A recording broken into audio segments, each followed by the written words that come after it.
வணக்கம் முதலீட்டாளர்கள் மற்றும் வர்த்தகர்களே. 10/6/2024 திங்கட்கிழமைக்கான முன் பங்குச்சந்தை பகுப்பாய்வு. அதாவது பங்குச்சந்தை தொடங்குறதுக்கு முன்னாடி ப்ரீவியஸ் டே, அதாவது நம்மளுக்கு ஃப்ரைடே வந்து என்ன நடந்துச்சு, ஸோ இன்றைக்கான அனலைஸ் என்ன அப்படிங்கிற ரிப்போர்ட் அண்ட் அனலைஸ் தான் வந்து இந்த வீடியோவில் வந்து நம்ம பார்க்க போகிறோம். ஓகே, ஸோ ஃபஸ்ட்டு வந்து ஃப்ரைடே நம்மளுக்கு இந்தியன் இண்டிசஸ் வந்து எப்படி கம்ப்ளீட் ஆயிருக்கு அப்படிங்கிறத நம்மளோட வியூவில் வந்து செக் பண்ணிக்கோம். ஸோ அன்றைக்கி என்ன நடந்துச்சு அப்படிங்கிறத நம்ம வந்து பார்ப்போம். ஃப்ரைடே வந்து நான் ஃபண்டமெண்டலி வந்து ஒரு ஈவெண்ட் வந்து சொல்லியிருந்தோம். ஸோ எம்பிசி மானிட்ரி பாலிசி கமிட்டியோட மீட்டிங் வந்து நான் ஃப்ரைடே வந்து உங்களுக்கு சொல்லியிருந்தேன். ஸோ அதோட இன்ட்ரெஸ்ட் ரேட் ரொம்ப முக்கியம் அப்படின்றதும் அதை பேஸ் பண்ணி மார்க்கெட் வந்து நல்ல ஒரு குட் மூமெண்ட் வந்து நம்மளுக்கு ஃப்ரைடே வந்து கொடுத்துச்சு. ஸோ நீங்களும் வந்து பார்த்துருப்பீங்க இதை பற்றி, சரிங்களா? ஸோ ஆர்பிஐயோட மானிட்ரி பாலிசி கமிட்டியில் வந்து ரெப்போ ரேட் அப்படிம்பாங்க, பேங்க்குகளுக்கான வட்டி வீதம் அப்படிம்பாங்க. இதை பேஸ் பண்ணி தான் பேங்க்கோட லோன்ஸ், ஸோ இதெல்லாம் சம் சேஞ்சஸ் வந்து இருக்கும். வட்டியில் வந்து சம் சேஞ்சஸ்லாம் இருக்கும். இன்வெஸ்டர்ஸோட மைண்ட் செட் இதை பேஸ் பண்ணி தான் இருக்கும், சரிங்களா? இது வந்து ஒரு 3 மந்த்துக்கு ஒரு நடக்கிறதுனால இதை பேஸ் பண்ணி சம் மூமெண்ட்ஸ் வந்து மார்க்கெட் வந்து கொடுக்கும். ஸோ எப்போதுமே 6.5% தான் இது வரைக்கும் நம்மளுக்கு இருக்குது. ஸோ அதை வந்து மறுபடியும் 6.5%ஆகவே அன்சேஞ்சு பண்ணாமல் அப்படியே வந்து நம்மளுக்கு வச்சுருக்காங்க.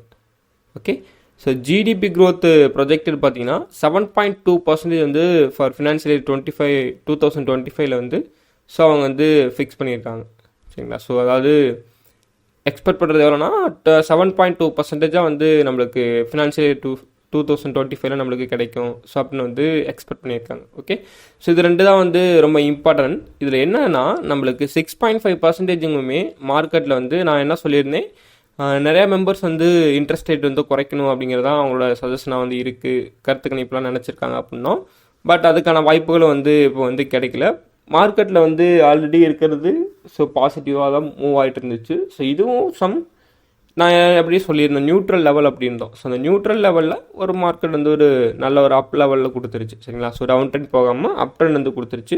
ஸோ டெக்னிக்கலாக சம் கன்ஃபர்மேஷன்லாம் வந்து கிடச்சிச்சு. இதை பேஸ் பண்ணி நம்மளுக்கு சென்செக்ஸ், நிஃப்டி பேங்க், ஸோ எல்லாமே நம்மளுக்கு மோர் தென் 2%, அதாவது சென்செக்ஸ் நிஃப்டி பார்த்தீங்கன்னா மோர் தென் 2% நம்மளுக்கு பாசிட்டிவ் வந்து கம்ப்ளீட் ஆகிருக்கு. நிஃப்டி பேங்க்கும் ஐடி செக்டார் பார்த்தீங்கன்னா ஐடி செக்டார் நம்மளுக்கு 3.37% வந்து பாசிட்டிவ் வந்து கம்ப்ளீட் ஆகிருக்கு. நிஃப்டி பேங்க் மட்டும் நம்மளுக்கு 1% வந்து பாசிட்டிவாக வந்து கம்ப்ளீட் ஆகிருக்கு, சரிங்களா? ஸோ இதுதான் வந்து நம்மளுக்கு ஃப்ரைடே நடந்தது.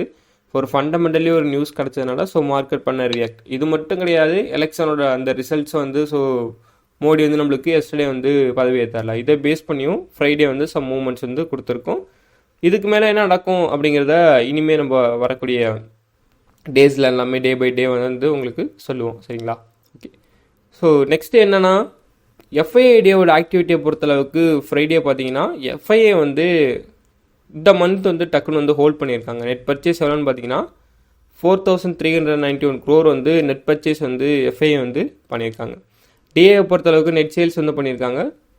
ஸோ 1,289 crores வந்து நெட் சேல்ஸ் வந்து டிஏ வந்து பண்ணியிருக்காங்க, சரிங்களா? ஸோ இதான் வந்து நம்மளுக்கு ஃப்ரைடே வரைக்கும் கிடச்சிருக்கக்கூடிய ரிப்போர்ட். ஓகே, ஸோ இன்றைக்கான அனலைஸ் போயிடுவோம். எஸ்டர்டே வந்து பிஎம் வந்து பதவி வந்து ஏற்றுட்டார், சரிங்களா? பிரைம் மினிஸ்டர் நரேந்திர மோடி வந்து பதவி வந்து ஏற்றுட்டார். இதுக்கு மேலே என்ன நடக்கும் அப்படிங்கிறத நம்ம டே பை டே தான் வந்து வாட்ச் பண்ணணும். ஓகே, ஸோ மோஸ்ட்லி அதானி ஸ்டாக்ஸ்லாம் இனிமேல் க்ரோவாக ஸ்டார்ட் ஆயிருன்னு நினைக்கிறேன். பட் பார்ப்போம் எப்படி இருக்குது அப்படிங்கிறது, கண்டிப்பாக ஆகும். ஸோ என்ன நடந்திருக்கு அப்படின்னு பார்த்தீங்கன்னா பார்ட்டி வைஸாக பார்த்தீங்கன்னா பிஜேபியில் வந்து ஓவராலாக பார்த்தீங்கன்னா 61 மினிஸ்டர்ஸ் வந்து வச்சுருக்காங்க. ஓகே, ஸோ ஏலியஸில் அதாவது பழைய மினிஸ்டர்ஸ்லாம் பார்த்தீங்கன்னா 11 மினிஸ்டர்ஸ், அப்புறம் டிடிபியில் 2, ஜேடியூவில் 2, எல்ஜேபியில் 1. ஸோ இதெல்லாம் நம்மளோட டெலகிராம் சேனலில் வந்து நம்ம பப்ளிஷ் பண்ணியிருக்கேன். ஸோ நீங்களும் போயிட்டு அதை வந்து பார்த்துக்கோங்க. ஓகே, ஸோ குளோபல் மார்க்கெட்டை பொறுத்தளவுக்கு நம்மளோட அனலைஸ் எப்படி இருக்குது அப்படின்னு பார்த்தீங்கன்னா குளோபல் மார்க்கெட்டில் கிஃப்ட் நிஃப்டி இண்டெக்ஸ் நம்மளுக்கு சாட்டர்டே வந்து எப்படி க்ளோஸ் ஆகிருக்கு அப்படின்னு பார்த்தீங்கன்னா நெகட்டிவாக வந்து க்ளோஸ் ஆகிருக்கு. 76 points வந்து நம்மளுக்கு நெகட்டிவாக வந்து க்ளோஸ் ஆகிருக்கு. ஸோ என்னோட வியூ என்ன அப்படின்னு பார்த்தீங்கன்னா இன்றைக்கி மார்னிங் 6:30 டலால் ஸ்ட்ரீட்டில் நம்மளுக்கு கிஃப்ட் நிஃப்டி இண்டெக்ஸ் ஸ்டார்ட் ஆகிறப்ப ஐ திங்க் பாசிட்டிவாக ஸ்டார்ட் ஆகிறதுக்கு பாசிட்டிவாக கேப் அப்பில் ஸ்டார்ட் ஆகி நம்மளுக்கு நிஃப்டி இண்டெக்ஸ் பாசிட்டிவாக கேப் அப்பில் ஓப்பன் ஆகிறதுக்கான சான்சஸ் அதிகமாக இருக்குது. ஓகேங்களா? நெக்ஸ்ட்டு பார்த்தீங்கன்னா Dow Jones futures, Nasdaq, so எல்லாமே நம்மளுக்கு பார்த்தீங்கன்னா பிலோ 1%, அதாவது பிலோ 1% வந்து நம்மளுக்கு நெகட்டிவாக வந்து கம்ப்ளீட் ஆகிருக்கு. ஸோ குளோபல் மார்க்கெட்டை பொறுத்தளவுக்கு நம்மளுக்கு நெகட்டிவ் மூமெண்டம் வந்து கிடச்சிருக்கு. அண்ட் நெக்ஸ்ட்டு பார்த்தீங்கன்னா குரூட் ஆயில் பார்த்தீங்கன்னா நம்மளுக்கு சாட்டர்டே எப்படி க்ளோஸ் ஆயிருக்கு அப்படின்னு பார்த்தீங்கன்னா நெகட்டிவாக க்ளோஸ் ஆயிருக்கு. ஏடிஆரோட பர்ஃபார்மன்ஸை பொறுத்தளவுக்கு ஏடிஆர் மட்டும் நம்மளுக்கு பாசிட்டிவாக இருக்குது. ஸ்பெசிஃபிக் பார்த்தீங்கன்னா இன்ஃபோசிஸ் விப்ரோ வந்து நம்மளுக்கு பார்த்தீங்கன்னா 2% வந்து எபோவ் 2% நம்மளுக்கு பாசிட்டிவ் வந்து கம்ப்ளீட் ஆயிருக்கு. டாக்டர் ரெட்டியும் ஆக்சிஸ் பேங்க் நம்மளுக்கு எபோவ் 1% வந்து பாசிட்டிவ் ஆயிருக்கு. மற்ற ஆல் இயர்ஸ் வந்து நெகட்டிவ் பிலோ 1% நம்மளுக்கு பாசிட்டிவாக வந்து கம்ப்ளீட் ஆயிருக்கு. சரிங்களா? ஸோ இதான் நம்மளுக்கு இன்னைக்கு கிடச்சிருக்கக்கூடிய ரிப்போர்ட்ஸ் அண்ட் அனாலிசிஸ். ஸோ இதை பேஸ் பண்ணுற அளவுக்கு ஃபண்டமெண்டலி பெருசாக ஒன்றும் சேஞ்சஸ் கிடையாது. பட் மோடி வந்து பதவி ஏற்றனால ஸோ மார்க்கெட்டில் வந்து சம் பாசிட்டிவ் மூவ்மெண்ட் கிடைக்கிறதுக்கான பாசிபிலிட்டிஸ் அதிகமாக இருக்குது. சரிங்களா? So next let's move on the technical analysis. Nifty bank Nifty fin நிஃப்டிக்கான technical analysis. Nifty index so one day time frame அனலைஸை பொறுத்தளவுக்கு மார்க்கெட்டோட லாங் டேர்ம் மூவ்மெண்ட் எப்படி இருக்குது அப்படிங்கிறத நம்ம செக் பண்ணிக்குவோம். ஸோ எனக்கு என்னென்னா ஒரு சேனல் பேட்டர்னோட பிரேக் அவுட் வந்து ஃபார்மேஷன் வந்து சூப்பராக வந்து மார்க்கெட் வந்து கொடுத்துருக்கு. நம்ம ஆல்ரெடி சொன்ன மாதிரி மார்க்கெட் வந்து அகெயின் வந்து இந்த பர்டிகுலர் லெவல், அதாவது 22,800 அந்த லெவலில் வந்து ஒரு சப்போர்ட் எடுத்தால் நம்மளுக்கு ஃப்ரைடே வந்து மார்க்கெட் மூவ் ஆகி நம்மளுக்கு கம்ப்ளீட் ஆகிருக்கு. சரிங்களா? இதை பேஸ் பண்ணுற அளவுக்கு நெக்ஸ்ட்டு இந்த ட்ரெண்டை பிரேக் ஆகிட்டு ஸோ ஆல் டைம் ஹையை பிரேக் பண்ணுது அப்படிங்கிறப்ப என்னோட ரெசிஸ்டன்ஸாக நான் எதை வந்து ஃபிக்ஸ் பண்ணியிருக்கேன் அப்படின்னு பார்த்தீங்கன்னா 23,900. சரிங்களா? ஸோ R1 நான் அதை ஃபிக்ஸ் பண்ணியிருக்கேன். R2 பார்த்தீங்கன்னா 24,600 வந்து என்னோட லாங் டேர்ம் ரெசிஸ்டன்ஸாக நான் வந்து ஃபிக்ஸ் பண்ணியிருக்கேன். சரிங்களா? ஸோ இதான் வந்து என்னோட அடுத்த லெவல் ரெசிஸ்டன்ஸாக நான் வந்து வச்சுருக்கேன். ஸோ மார்க்கெட்டில் இப்போ என்ன நடக்க பாசிபிலிட்டிஸ் இருக்குது ஸோ அப்படிங்கிறத வந்து உங்களுக்கு நான் சொல்லணும். ஸோ ஷார்ட் டேர்ம் லெவல்ஸை பொறுத்தளவுக்கு எனக்கு என்ன கன்ஃபர்மேஷன் கிடச்சிருக்கு அப்படின்னா மார்க்கெட் வந்து ஒரு அப் ட்ரெண்ட் போகிறதுக்கான ஒரு கன்ஃபர்மேஷன் தான் வந்து கிடச்சிருக்கு. ஸோ நம்மளுக்கு கேப் அப் ஆர் பாசிட்டிவில் ஓப்பன் ஆகுது அப்படிங்கிறப்ப நம்மளுக்கு ஆல் டைம் ஒன்று கேப் அப்லேயே நம்மளுக்கு கம்ப்ளீட் பண்ணி பிரேக் பண்ணும். இல்லைனா நம்மளுக்கு மார்க்கெட் நியூட்ரலாக ஓப்பன் ஆகிறதுக்கான சான்சஸ் ரொம்ப கம்மி. பாசிட்டிவாக ஓப்பன் ஆச்சுன்னா நம்மளுக்கு ஃபர்தராக மார்க்கெட் வந்து அப் ட்ரெண்ட் போயிருக்கு அப்படின்னா 23,900 தான் நம்மளோட நெக்ஸ்ட் லெவல் ரெசிஸ்டன்ஸாக நம்ம லாங் டேர்மில் வந்து வச்சுருக்கோம்.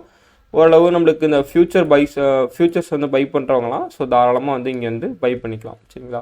ஸோ அதாவது இது என்னோட சஜஷன். உங்களோட ஐடியாவை பேஸ் பண்ணி நீங்கள் அதை பேஸ் பண்ணி பை அண்ட் செல் பண்ணுறது அது உங்களுடைய விருப்பம். சரிங்களா?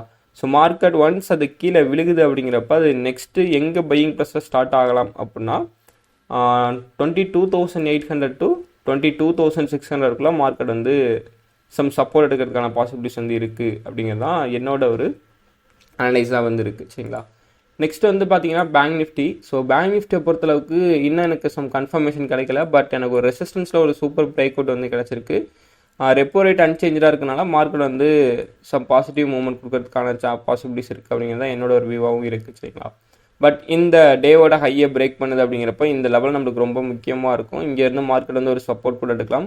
50,100 to 200 மார்க்கெட் வந்து சப்போர்ட் எடுக்கிறதுக்கான பாசிபிலிட்டிஸ் இருக்குது. ஒன்ஸ் அதை பிரேக் பண்ணிச்சு அப்படின்னா ஆல் டைம் 51,112 வந்து பிரேக் பண்ணணும். சரிங்களா? அதை பிரேக் பண்ணால் நெக்ஸ்ட் என்னோட R1 பார்த்தீங்கன்னா 52,507. அதை பிரேக் பண்ணுறப்ப நெக்ஸ்ட்டு R2 பார்த்தீங்கன்னா ரெசிஸ்டன்ஸ் 2 பார்த்தீங்கன்னா 54,257 வந்து ரெசிஸ்டன்ஸாக வந்து ஃபிக்ஸ் பண்ணியிருக்கேன்.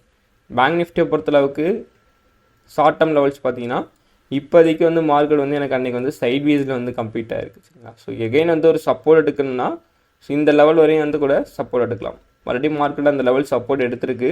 பட் 48,900 வந்து சப்போர்ட் எடுத்திருக்கு. ஸோ இருக்கிறத இதே கூட சப்போர்ட்டிவாக ஆக்டிவ் ஆகிட்டு ஆல் டைம் ஹையை போய் டச் பண்ணுறதுக்கான பாசிபிலிட்டிஸ் நம்மளுக்கு பேங்க் நிஃப்டி இண்டெக்ஸில் இருக்குது. சரிங்களா?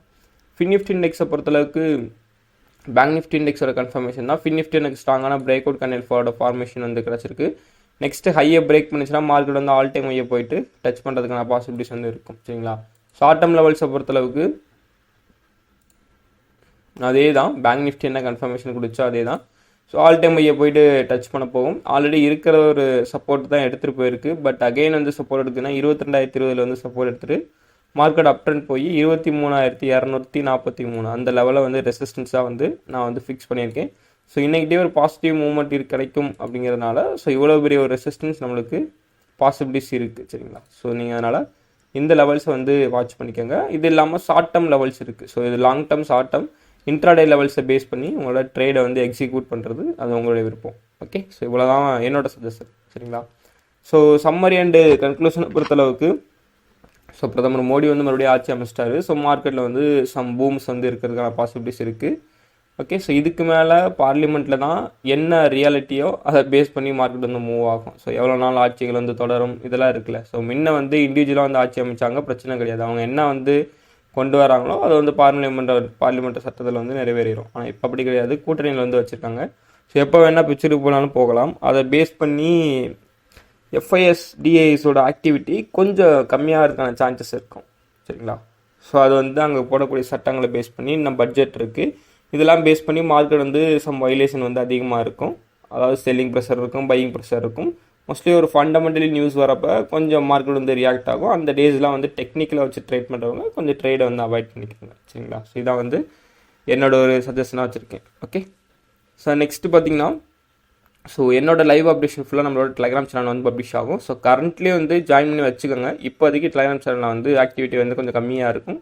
பட் கூடிய சீக்கிரம் வந்து நீங்கள் எக்ஸ்பெக்ட் பண்ண லெவலுக்கு இனிமேல் ஸ்டாக்ஸ் ஸோ இதெல்லாமே வந்து அனலைஸ் பண்ணி ஷேர் பண்ண ஆரம்பிச்சிருவோம். சரிங்களா? ஸோ அண்ட் நெக்ஸ்ட் பார்த்தீங்கன்னா, I am not a SEBI registered adviser. This video full and fully education purpose only. Okay, thanks for வாட்சிங். தேங்க்யூ.